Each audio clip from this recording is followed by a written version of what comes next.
Also this afternoon, the Agbebo Mafia of the Asogli traditional area, Todbe Afede, the 14th, backs government's anti-corruption crusade as he also takes on the former Volta regional minister.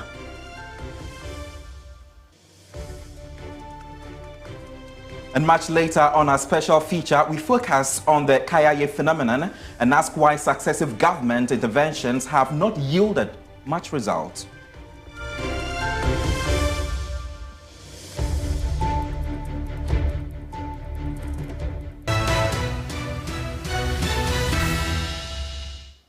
And yes, you're watching Weekend Central. In our first story, President John Dramani Mahama has expressed confidence that his ministers will deliver on their mandate and promises. Speaking at the swearing-in of the second batch of ministers, he noted that Ghanaians will not tolerate poor governance, hence the need to ensure that all expectations are met. Christian Yali reports that the president also warned his appointees against arrogance and disrespect.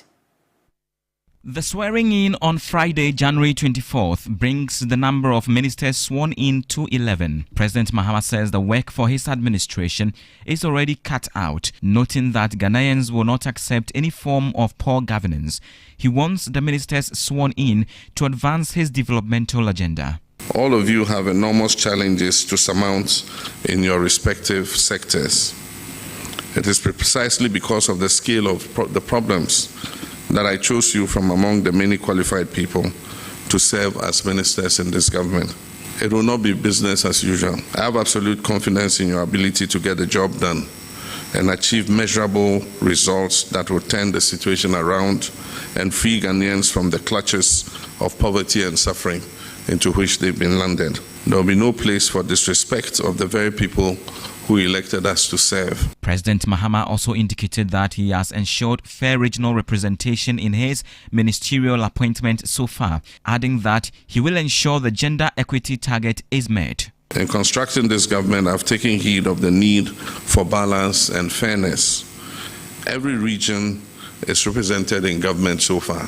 As of the beginning of this week, we had attained 27% women participation in government, with 20 out of the 75 appointees to ministries, agencies, the presidency, and committees being women. I recognize the need for more to be done to ensure that as many women as possible find a place in government. Ahmed Ibrahim, who is the Minister of Local Government, Chieftaincy and Religious Affairs, has been sworn into office. And then we have Elizabeth Ofoswejari, who is the Minister of Trade, Agribusiness and Industry. Again, we have Ablaji Gumashi, who is the Minister of Tourism, Culture and Creative Art. And then Emilia Arthur, Minister of Fisheries and Aquaculture, as well as George Opariado, who is the Minister of Youth Development and Empowerment. Christian Yale, TV3 News, Jubilee House. Government has explained why Gender Minister Designate Agnes Namomolate could not be sworn in on Friday. Minister of State Designate for Government Communications, Felix Ofosu Kwachi, says she was genuinely out of town on a family emergency. Parliament could not meet the deadline of approving the others. A decision had to be taken. So we reached out to the 6 who had initially been sworn in and indicated that if they were close, they should indicate. 5 of them said that yes, they were within the presence of Parliament, so she could come to the Flagstaff House in about 10 minutes. Okay. Now Momo truthfully indicated that a family emergency had taken her out of Accra. Okay. And therefore, it was going to be very close. Mm-hmm. We encouraged her to come nonetheless, and that if she got there in time, she would be added. Okay. If for some reason she could not make it in time, we will do it another time. Okay. I see. So if you observe carefully, President Mahama was very specific in mentioning the names and giving them KPIs as you describe it. So we did 2 alternative speeches. One that anticipated her presence, one that anticipated her absence. Okay. So that's why her name was never mentioned in all of it. To connect. So immediately we had to switch because we had prepared for that scenario. Okay. It was to her credit that she showed up anyway, because it was touch and go. Where she was, there was no way, given all the traffic, that she could get here in time. But we were pushing them and saying that if you are able to make it, fine. If not, not a big deal. Okay. Next week when President Mahama does it. So that is it. It's not that she was late. I know her very well. Okay. I can so she wasn't late. She's a very serious person. In some ways, we were even unfair to her to put her in that situation. But we thought that we could quickly do it so that the president's absence does not unduly affect the ability to perform. So that is the situation. Okay. But as I said, we respect public sentiment. Now on to some more stories, and President Mahama will join several other African leaders on the continent in Kenya as part of a high-level meeting to chart the path of institutionalizing reforms in the African Union. Now, the move is to position the AU on areas such as funding its own peace operations and supporting countries in the AU organization. My colleague Komla Kluche, he is joining us. He is in Nairobi, Kenya. Joins us with more details on this particular matter. If you can hear me, Komla, can you tell us about the reforms the AU is seeking?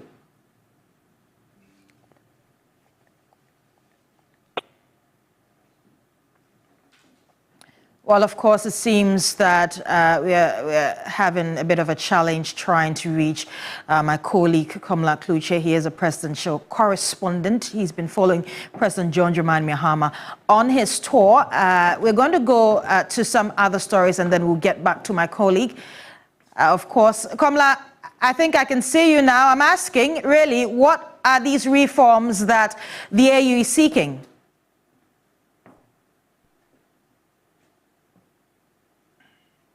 Hello, Komla, if you can hear me. Right, on to some more stories now. We'll be back, of course, for this. And the ECOWAS Queen Mother and Queen Mother of the Ghanaian communities in Côte d'Ivoire, Nana Chirema Abrefi Koto, has called on President John Dramani Mahama to join forces with the Ivorian president to tackle human trafficking head-on. Speaking in an interview with TV3 News, she cautioned about the growing threat of human trafficking while advising the youth to be wary of schemes that promise a better life but ultimately lead to exploitation. For years, countless individuals, especially youth in Africa, have fallen victim to the scourge of human trafficking. The statistics are alarming according to the International Labour Organization, with over 9.2 million victims of forced labour in Africa. A staggering 71% of these victims are women and girls, while children under the age of 18 account for 20% of all victims. In an exclusive interview at Abidjan, the Queen Mother of the ECOWAS, Nana Chirema Abrefi Koto, expressed concern about the high numbers of Ghanaian youth being lured to Europe through La Côte d'Ivoire, only to be held hostage and forced to recruit others. She is urging President John Mahama to collaborate with the Ivorian president to tackle human trafficking head-on. This issue has been very alarming. In fact, Ghana embassy ne Ivorian security agencies. Yetimi eko kwachi Ghana for about 50 of them, 100 of them. Na ya kampu omo efie bumu. Ubetime usebe 30 people in a room. A man mema to say a criminal actor. Ekoswa Ghana buying. Any Côte d'Ivoire by SSO Muka Muti Ebo no now betimi asobo sa issue. She has also called on Ghana's parliament to launch a campaign to educate Ghanaian youth about the menace. The parliament should also help to do a lot of campaign and publications. Said the Ghana for who said there's no way ubetimi afaso ubetimi afa Côte d'Ivoire has a walk approach. There's no way, there's nothing like that. A well of a criminal agencies be a woman abase, woman they are there for say omo beji nkrofosika na omo bedada omo at the end of the day no unkwa brochure na omo they'll keep you in hostage. They keep you in hostage. Your parents may think say be what could do abroad and I say you are in France or Canada or somewhere else. But we have about 3,000 to 5,000 Ghanaians that keep to say hostage. They cannot go back to their parents. papers and there's no way they can even run away from them. It's a very serious issue. You best Ghana aban say woni Cote d'Ivoire aban be kan bo mu na sa issue we no e betimi solve once and for all. I think the immigration services are being informed because it's over 1 year that we've sent reports to them. Ghana for more victims are yetimi yi wo no, you send reports to them. But that's up now, no, nothing has been done. Irama Smith, TV3 News, Abidjan.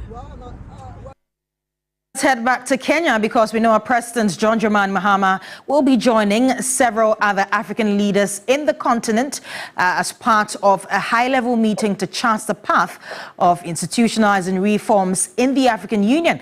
Well, the move is to position the AU on areas such as funding its own peace operations and supporting countries in the AU organization. You know, my colleague Komla Kluche, who is a presidential correspondent, he is in Nairobi, Kenya right now. He joins us for more details on this. Komla, I don't know what time it is there, but tell us about the reforms the AU is seeking.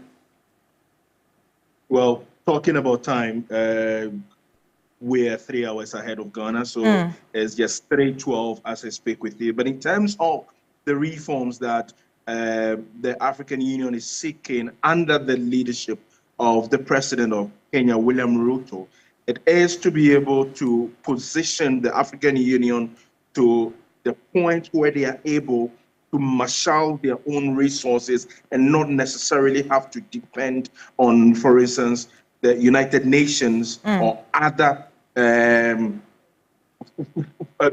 depend on other institutions of the sort for support. The issue about peace, unity, and stability within the African continent comes to play to the extent that these reforms are being called. It is to be able to streamline the various organizations or the various bodies that find itself under the African Union to give it more capacity to be able to ravel shoulders with the likes of the United Nations and the others. Now, these reforms are not just going to be administrative, but they'll also be a bit operational. Now, if you look, for instance, William Ruto just a couple of days ago had been expressing concern about how the Afri-Exim Bank, for instance, that finds itself under the African Union, has not been able to reach out to most of the businesses within the continent where they need support the most. And so there's a need for all these reforms. But what is being done is to be able to have a consolidated report which would be presented at the 38th Ordinary General Session of the African Union, which is scheduled somewhere in February within Addis Ababa, Ethiopia. And so if these leaders who are coming together, it's a high-level meeting of these leaders who are coming together to be able to do this. And the expertise of the president of the country, John Dramani Mahama, is being sought after because of he being an ex-chairman of ECOWAS, and also the expertise that he has had with respect to the number of world leaders he brought to his inauguration, and even dealing with countries who are not being considered to be part of ECOWAS and AU in recent time because of two issues. There's a need for that knowledge to be tapped from him. He commands a lot of respect from what we understand within the continent, and that William Ruto, for instance, is counting on his expertise to a very large extent to attain this. Right now, Komla, if you can tell us specifically what exactly is President John Dramani Mahama pushing for at this conference? Well, it is unclear as we speak now what the position of John Dramani Mahama is. We're yet to get that that from the handlers. But what we understand also is to the effect that, yes, he's for all reforms, whatever would structure the continent and also the sub-region which would be affected to a large extent. It is all for it. And also the reason why he's been able to bring all the the over 20 heads of state within the continent together for his inauguration is to see from one united front so they are able to address issues. For instance, of conflict, peace, and resolution are one that he feels that as the African Union, they should be able to deal with it within their own spectrum. Right. Now, in terms of also how they are able to hold bilateral meetings and engagement with each other, to what extent would that be beneficial to them? But what Ghana equally would be trying to get from this as he readies himself to reset the country. These are some of the things that John Mahama is seeking to be doing whilst he's at this high-level meeting, which is scheduled to take place from tomorrow. Right, many thanks for your time. That's my colleague and presidential correspondent, Komla Kluche. He is in Nairobi, Kenya, bringing us details of the president's visit to the country in that particular essential and important conference. But we have more stories. Godwin. We return to Ghana, where the Agbobo Mafia of Asogli traditional area, Tugbe Akpede the 14th, has commended President Mahama for appointing a capable Volta regional minister, contrasting the new appointee with his predecessor, Dr. Archibald Lecha, who served under the Kufuor administration. He was delivering an address at the start of President Mahama's thank you tour in the Volta Regional Capital Hall. I also want to thank you for giving us someone who promises to be a very good regional minister, who even before you gave this mandate has demonstrated a willingness to work with the people and for the interest of the people. We know he will not be like the one we just had. I recall that in 2020, when Volta fell under siege from soldiers that have been sent from Accra, in a run-up to the elections of 2020, we came together, a good number of us from the Volta House of Chiefs, visited the then President, Nana Akufo-Addo, to appeal for mercy on our people. Sadly, our minister was there, together with one of our own sons, Mr. Mehu. They denigrated us and embarrassed we, the chiefs. We left extremely sad. For instance, it was said that Togbe was going around the registration centers, interfering with registration, which was not true. It was said that we, the chiefs, were all NDC and would typically import voters from Togo, hold them for weeks so that they could vote for the NDC. Those were the comments that were made against us right in our presence, and it wasn't a palatable experience at all. So again, I want to thank you. You've given us a minister who I am convinced will work with us for the good of the people, for the good of the entire country. In other news, the Minister-designate for the Interior, Muntaka Mohammed Mubarak, has said he will work towards restoring peace in Boko. The town located in the Upper East region has been suffering from the effects of a long-standing chieftaincy conflict, which has claimed many lives and led to the destruction of property. I will be very interested in assisting the team and His Excellency John Dramani Mahama to achieve that vision that he promised the Boko people, that will do everything humanly possible to ensure that peace returns, not only in Boko, but all the other areas across our country that are having this packet of challenges. And that's why earlier I said the time has come for us to dispassionate about this and call for a national conference on the future of our chieftaincy, so that we'll be able to know that aside all these things that we are here, if a UK citizen walks into this room, it will be very difficult for that person to look at us and say this person is that. Maybe apart from maybe our height and complexion, the person will not be able to differentiate us. And yet we consistently try to show that we are different.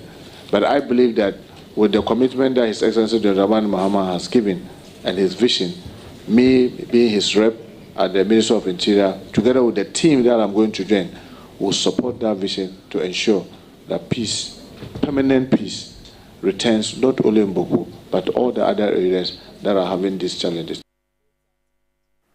Well, you're still watching Weekend Central right here on TV3. We are coming to you live from our studios here at Adesawe Kanda in Accra. We go for a short break. When we're back, bring you more news. Stay.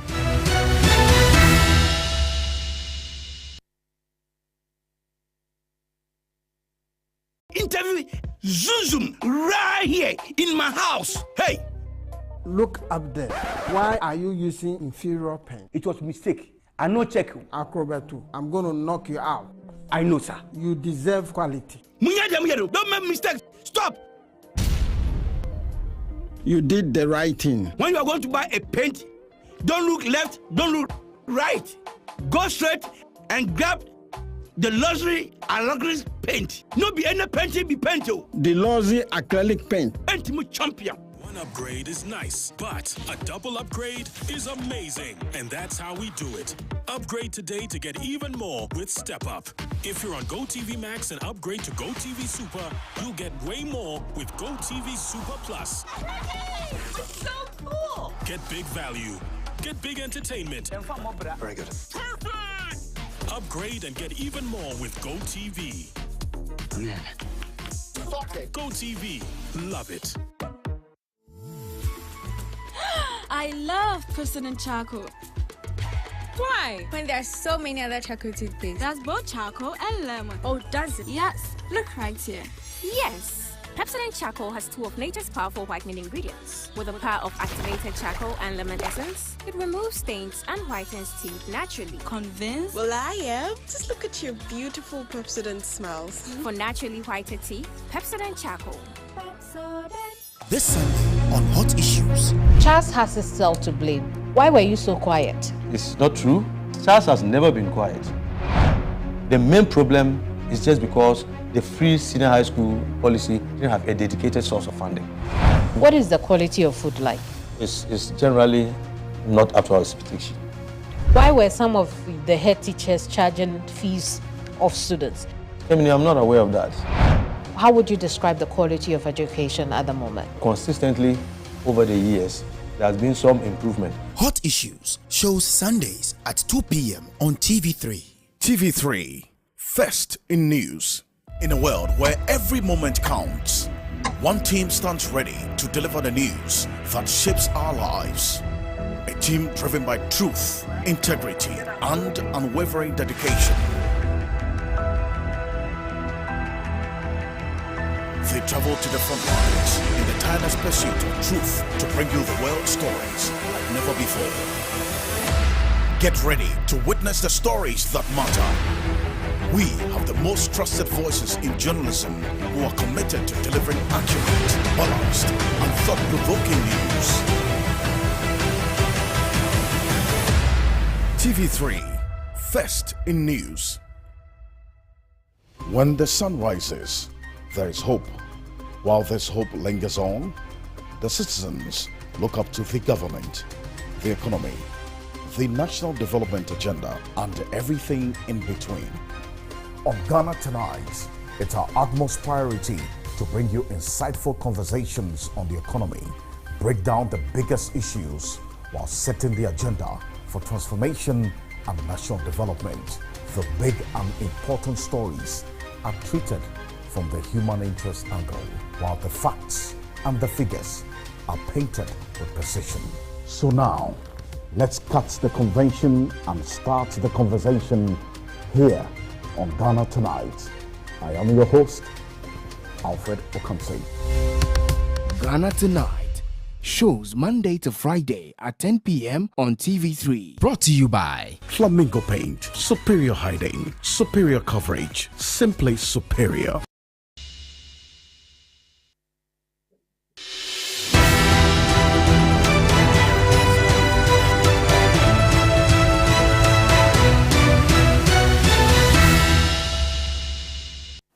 Welcome back to the program. I am Godwin Asideba. Commercial drivers are urging the government to reconsider its decision to increase motor insurance premiums by 10%.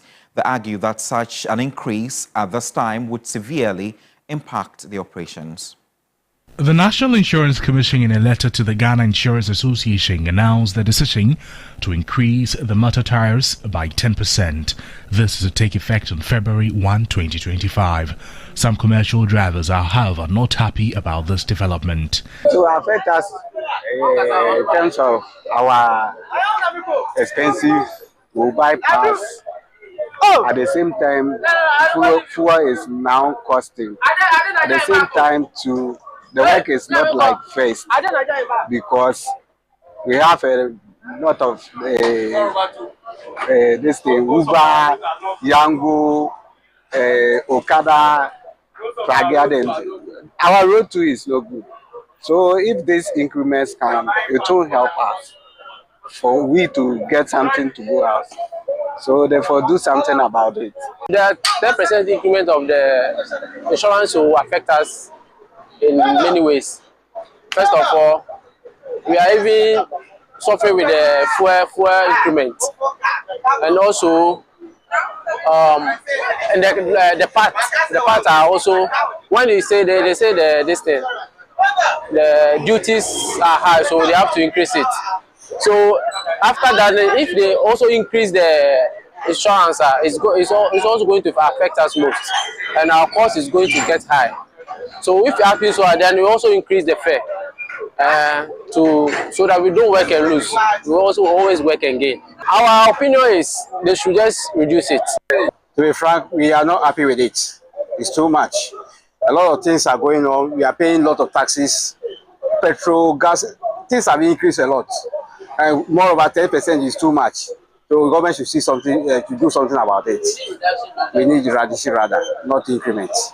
So we play with the government. They should do something about that. We rather need reduction on it. Because we don't benefit anything from the insurance. It's going to affect us. It's going to affect us in some ways. Buying parts, buying fuel, and so working with a day. A day you can buy fuel a day 200, you get only 300. Where are we going?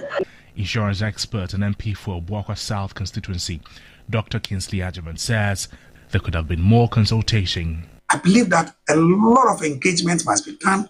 Industry must engage. I'm not sure they have even consulted Ghana Employers Association, the Trade Union Congress. I mean, the Ghanaian, maybe even TU, what they call the GPR TUs, and the various people that are engaged in the day-to-day usage of that particular product or service. I appeal to the Ghanaian government, His Excellency John Dramani Mahama. He must listen. He must direct the NIC to halt this increment in motor insurance product. He warns government proceeding with this increment could have dire consequences. The Okada driver, the ambulance driver, or the health driver are all going to have their going up. If it goes up, we want to push it to the consumer, which is the Ghanaian. The particular thing that we want to protect, that is the vulnerable, will mean that the vulnerable will be running away from insurance.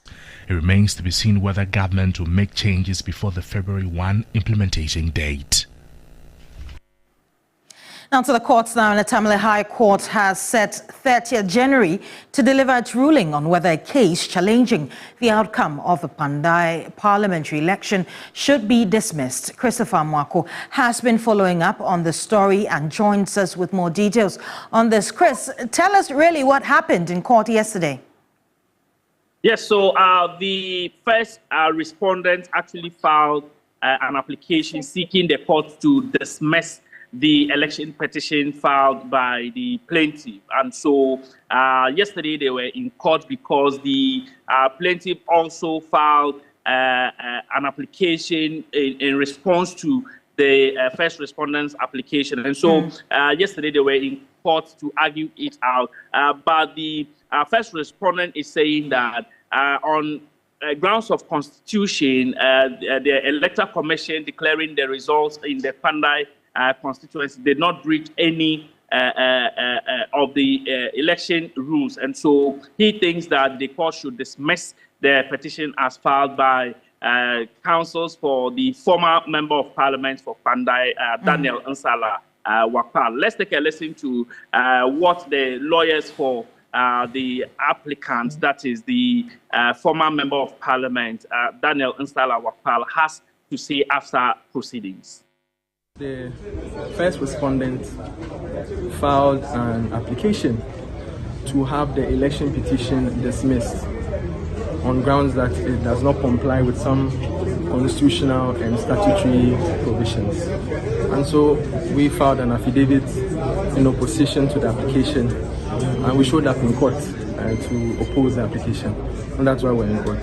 So what happened? When we made our submissions, the applicant took center stage and expressed his opinions and quoted some cases and some provisions why he thinks that the application, so why he thinks the election petition ought to be set aside. And we have also canvassed cogent arguments why the court should dismiss the application. And without going into the merits of the matter, because the issue is sub judice, I am restrained from going to the merits of the.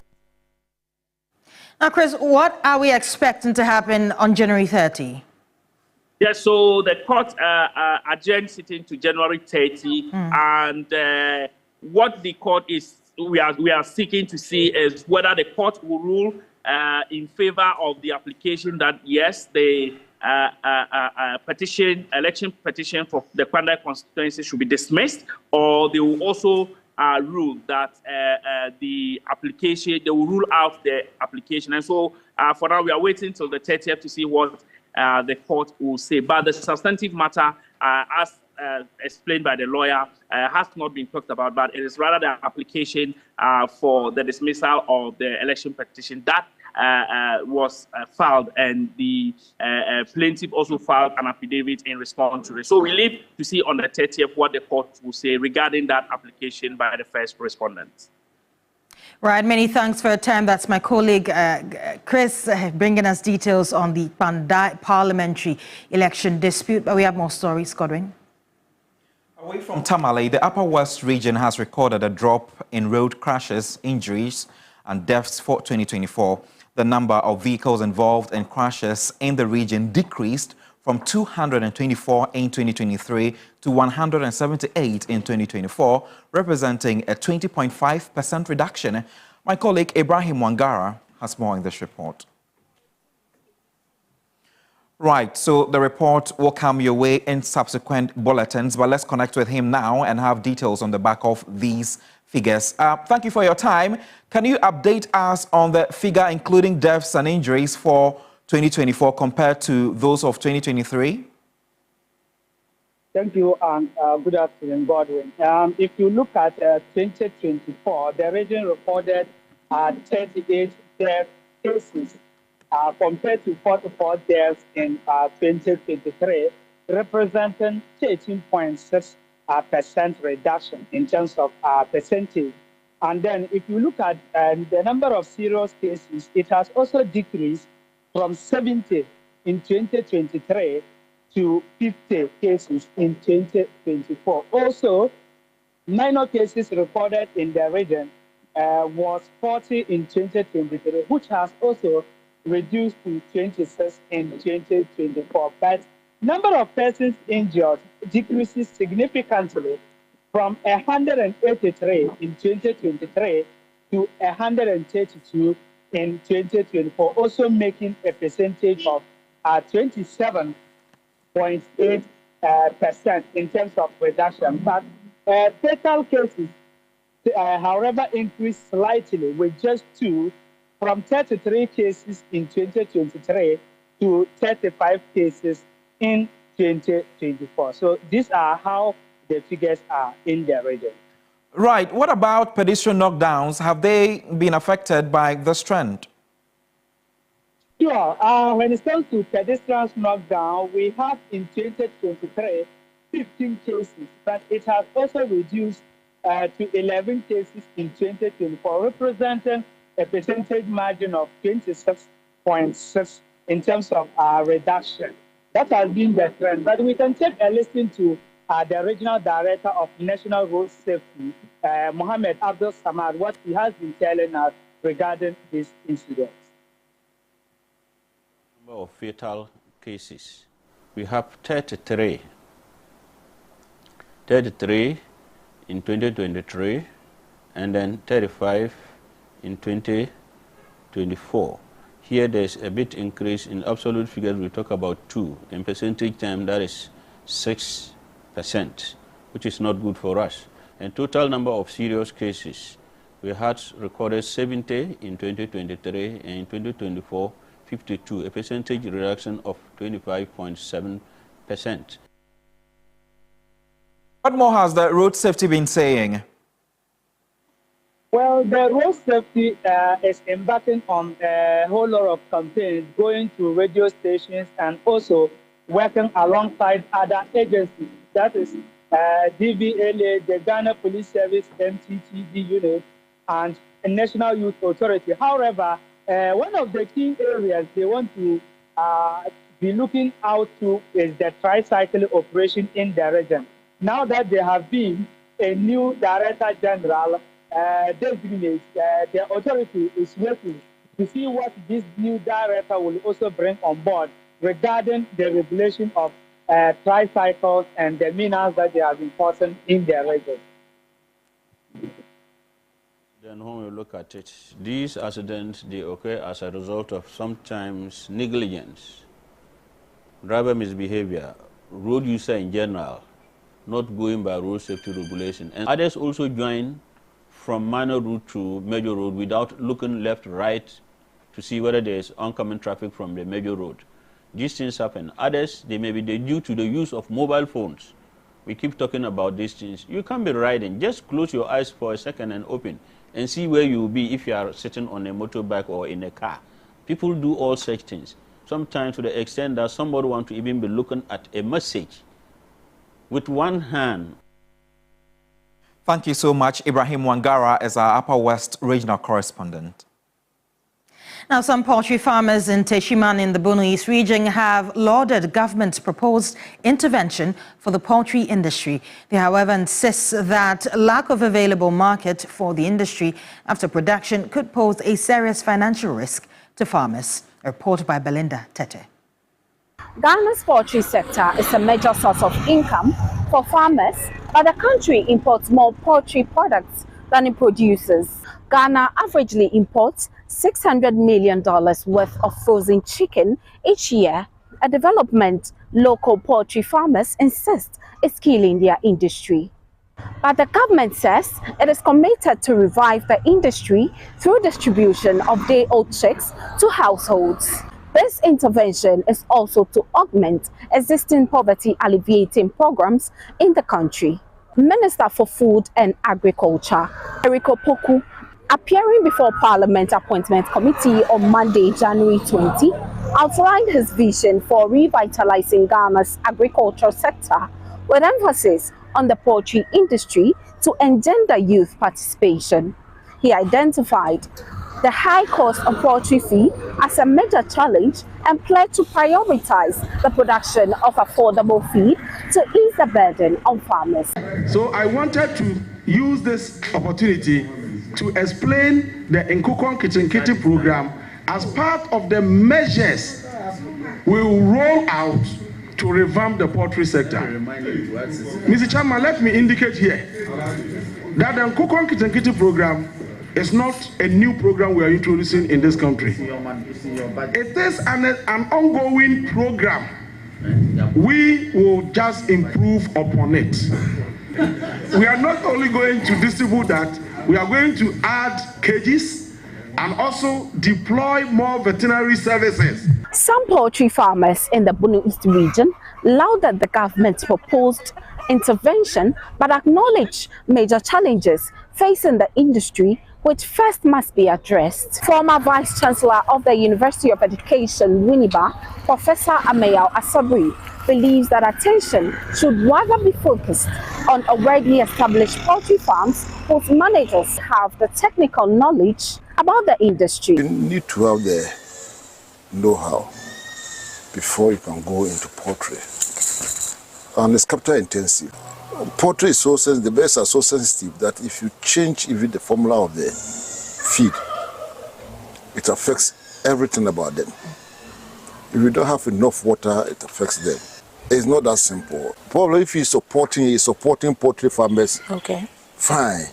Like I said earlier on, that this, how do you call it, poverty alleviation funds and those things. Give those funds to those who are capable to work with those funds and then support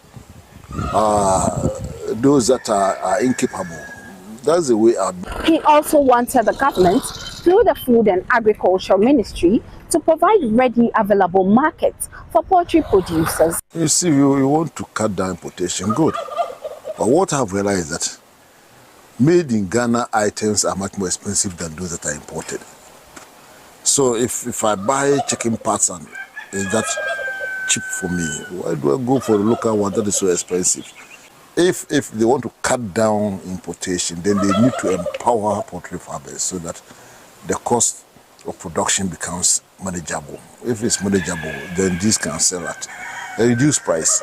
Ghana's poultry industry appears to have a bright future, but some challenges, including high cost of feed, is weighing down the industry.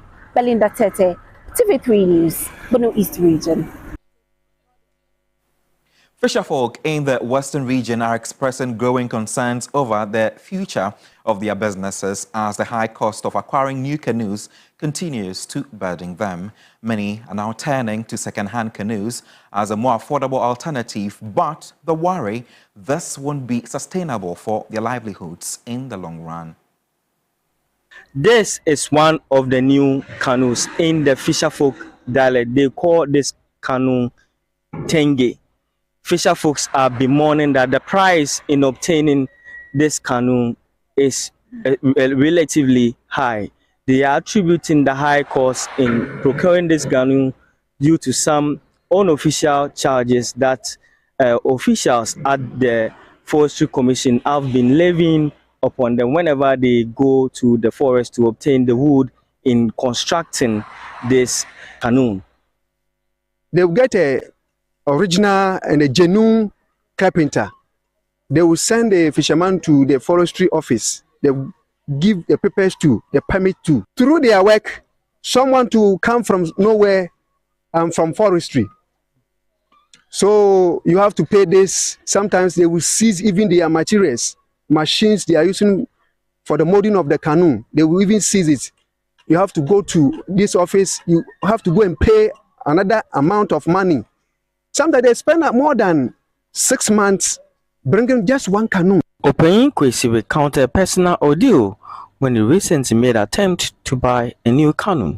Mala what the yam because she never a pretty food the man or yam. What's you see, yaman, not yamanawa.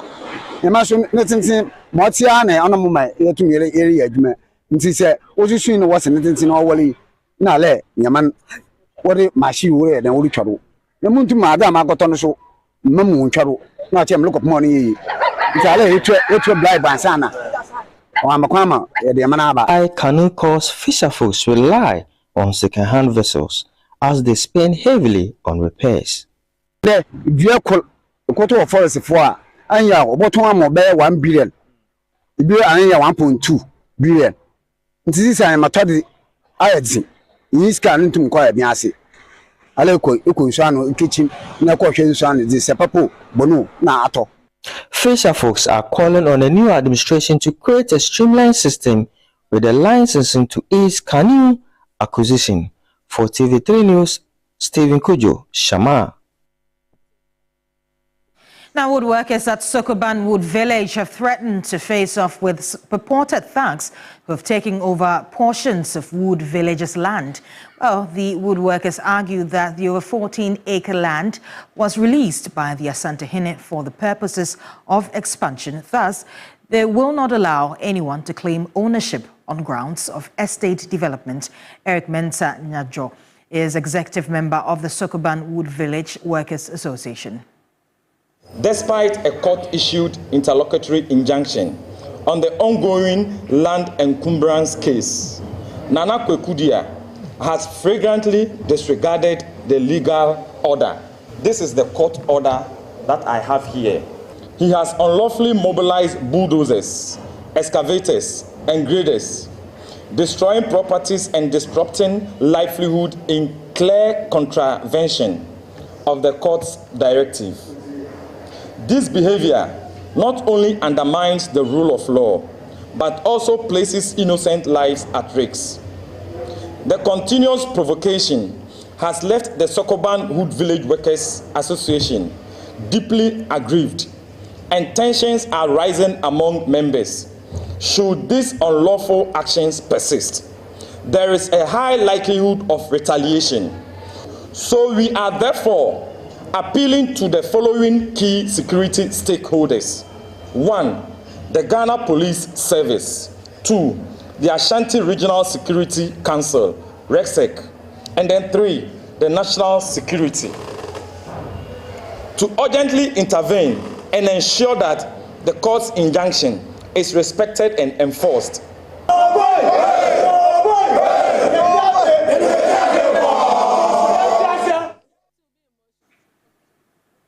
We're also watching Weekend Central. We'll go on our very second break. When we're back, we'll bring you a special feature on the Kayaaye phenomenon and why successive government interventions have not yielded much. Stay tuned.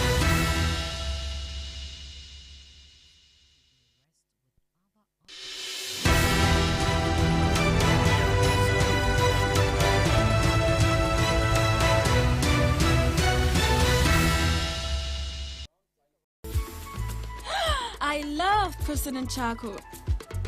Why? When there are so many other charcoal toothpaste. That's both charcoal and lemon. Oh, does it? Yes. Look right here.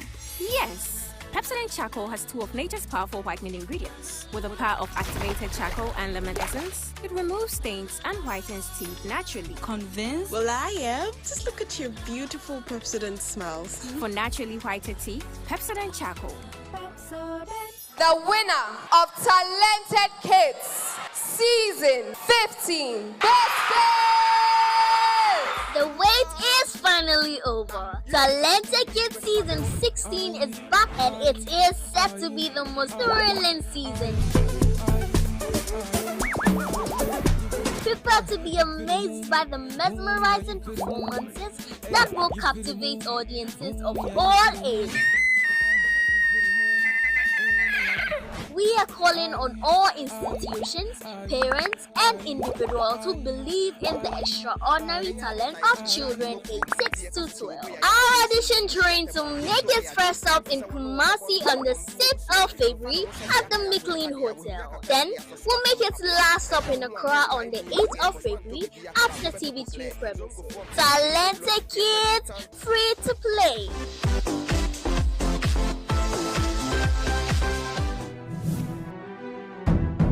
The wait is over. Season 2 of Top in Turn is here, and the journey to find the next big star is already heating up. We called out to fresh graduates from top schools across the nation, and they answered in droves. This week, the competition kicks off with an intense aptitude test to challenge their mental sharpness, followed by face-to-face screenings with our esteemed faculty. Who will make it to the final 12? The road to greatness begins now. Catch the thrilling first episode of Top Intern TV3. Top Intern Season 2 premiering Sunday 2nd February at 3 p.m. on TV3. They say seeing a place once is better than being told about it 1,000 times. This week on Today's Woman, we speak to Edubia Ofosu, an industrious lady creatively doing something different in the world of aviation. This idea, where did you buy it from? So I went to Dubai, and it's very popular in Dubai. So they call it Air Dubai. So mostly people come to Dubai. You know, Dubai is known for very huge landmarks and high buildings. So that is when I got there, I realized that that's what they're doing. I was like, oh, we could do this in Accra. Make a date with us 3 p.m. right here on TV3 with me, Cookie. It is Today's Woman. Today's Woman with Cookie T shows Saturdays at 3 p.m. on TV3. Brought to you by Vlisco. Cousin's baby. The news never stops. If it's not breaking, developing, the news lends itself to significant analysis, broad context through explainers, and the features that give stories more life. That's what we offer on Weekend Central. News, features, analysis, the full package. Weekend Central, Saturdays and Sundays at 12 p.m. on TV3. TV3, first in news.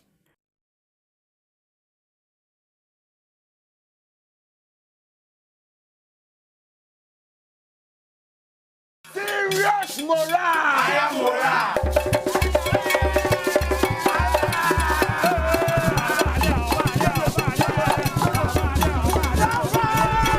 Believe it or not, these are teachers under training. So your future is safe with your wards in the care of these people.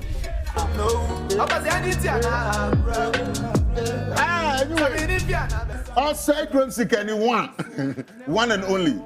See, you are some sentiment, yes, me pema, the more canon on a medium. It's one. Baby. Go, Gaga, go, we don't say go, Gaga. Showbiz 360 shows every Saturday at 8 p.m. on TV3. Brought to you by Betway. Winner big. Cowboy.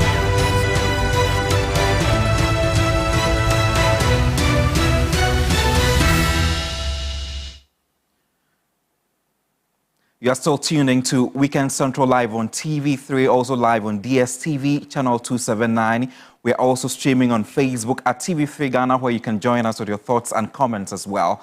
We continue the bulletin from here, where the phenomenon of Kayaaye represents a pressing issue in urban areas, especially Accra, where headporting is predominant.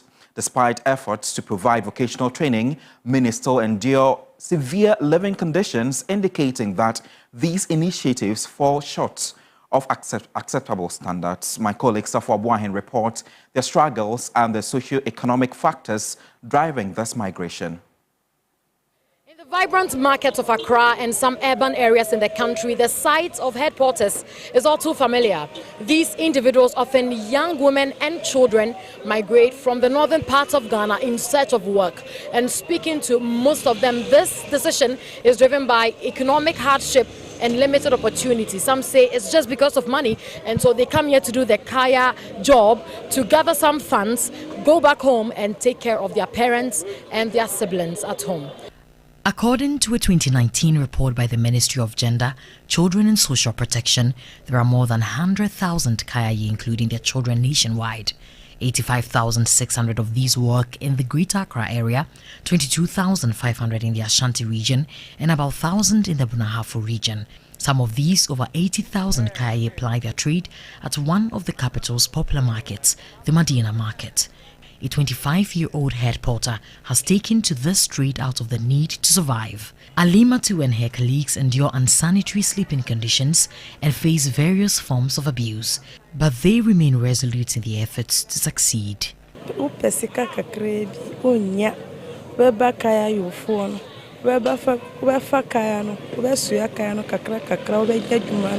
We don't earn much from our Kayaaye jobs, but we bring home what we can to support our families. I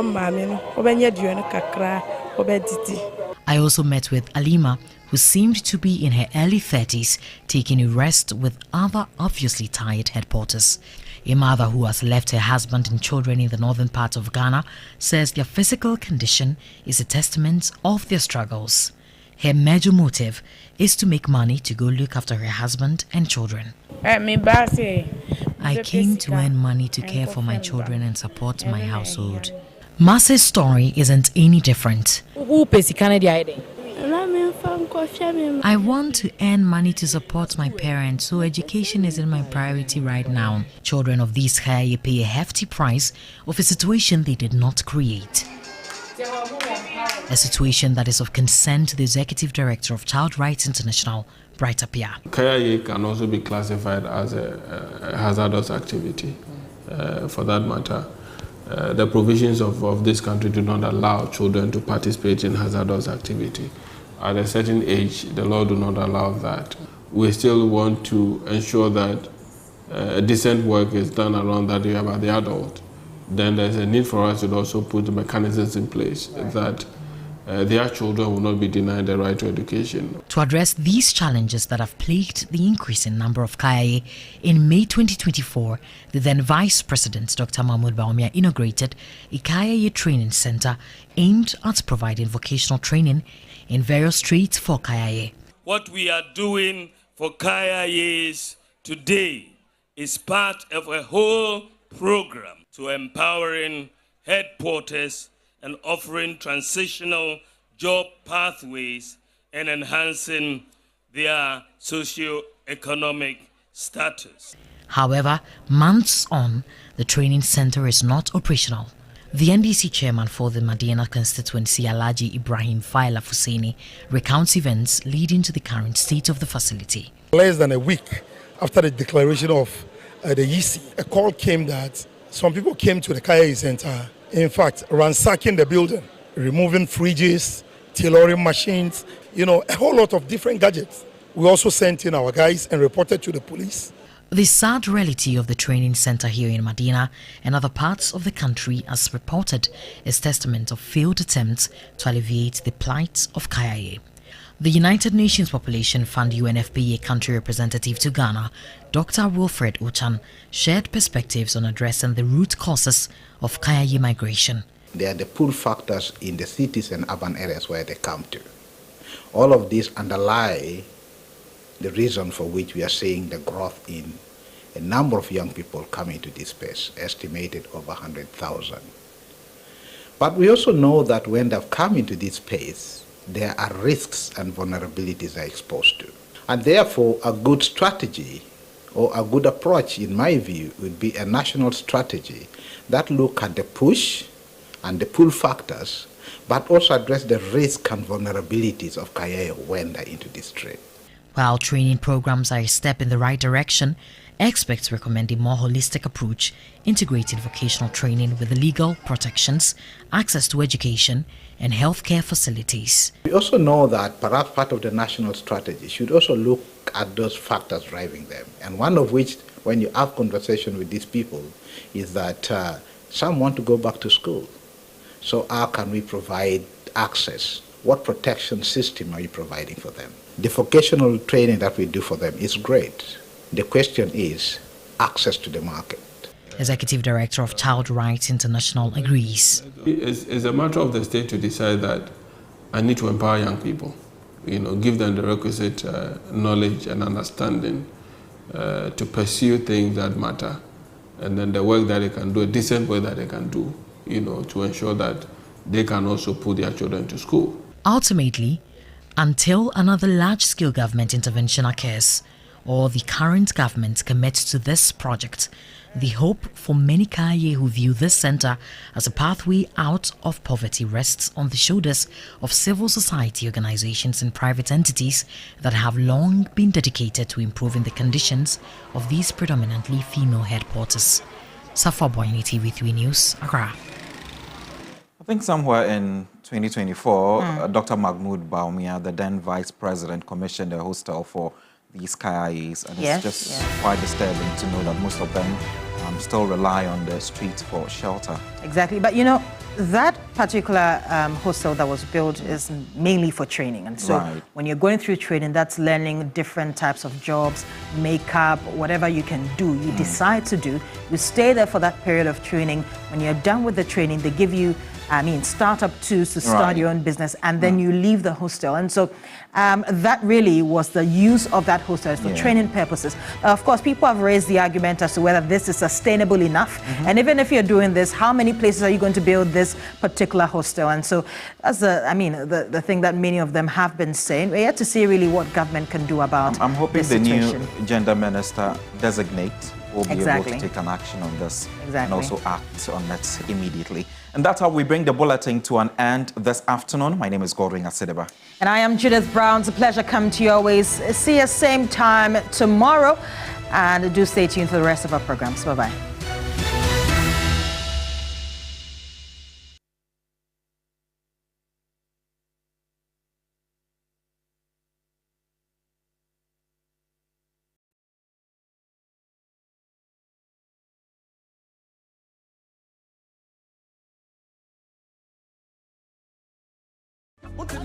but she be well paid.